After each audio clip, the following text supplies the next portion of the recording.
সরজিৎ, এটা দেখো কত সুন্দর না? এটা আমাকে কিনে দাও না, এটা আমাকে দেবে?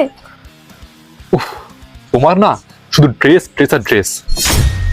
শোনো, টাকা না আয় করতে হয়, হ্যাঁ সেটা তো আমি করি। আমার অনেক কাজ করতে হয়, আর তোমার তো কোনো কাজই নেই ছাড়া, সারাক্ষণ পায়ে পাথরে অ্যাশ করে খাও। শোনো, আগে আয় করতে শেখো, নিজে আগে আয় করো, তারপরে না ড্রেস কিনো, বুঝেছো? এ বয়টা কিন্তু তো লজ্জা করে না? যাও এখান থেকে।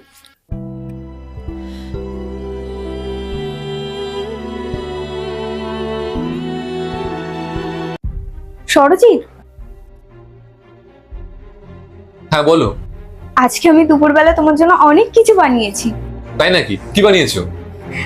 ডাল বানিয়েছি, মাছ ভাজা বানিয়েছি, মাটন কষা, তোমার ফেভারিট। ওয়াও। ঠিক আছে, আমি যাচ্ছি, খাবার বাড়ছি, তুমি একটু পরে রেডি হয়ে খেতে এসো। ঠিক আছে।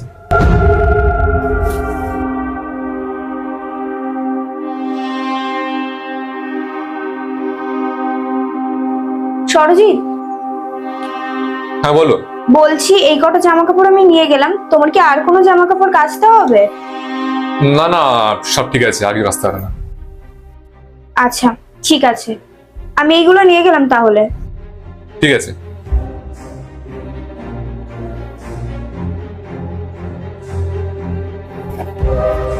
তোমার চা।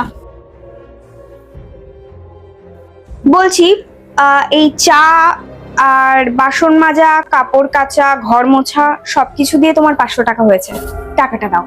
টাকা? কিসের টাকা? টাকা দেবো? তুমি সব কি বলছো? কেন দেবে না?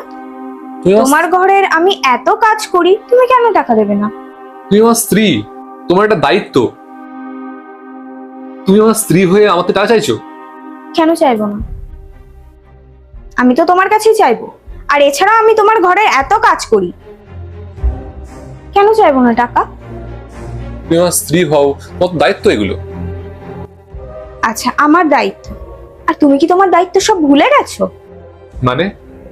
আমি শপিং মলে যখন তোমার কাছে একটা ড্রেস চাইলাম, তখন তুমি কি করলে? সবার সামনে আমাকে অপমান করলে, দিলে তো নাই। তুমি কি বললে আমাকে? আমি নাকি বাড়ির কোনো কাজ করি না, আমি কিছু করি না, সব সময় তোমার কাছে এটা চাই ওটা চাই, আমি বাড়িতে শুয়ে বসে খাই, তুমি এই কথাগুলো আমাকে বললে। আমরা বাড়ির বউরা না, যে কাজগুলো করি সারাদিন সংসারে, এটাও অনেক বড় একটা দায়িত্ব। তোমার কি মনে হয় না এটা যদি কোনো কাজের লোক হতো তাহলে অনেক টাকা করে মাইনে নিত?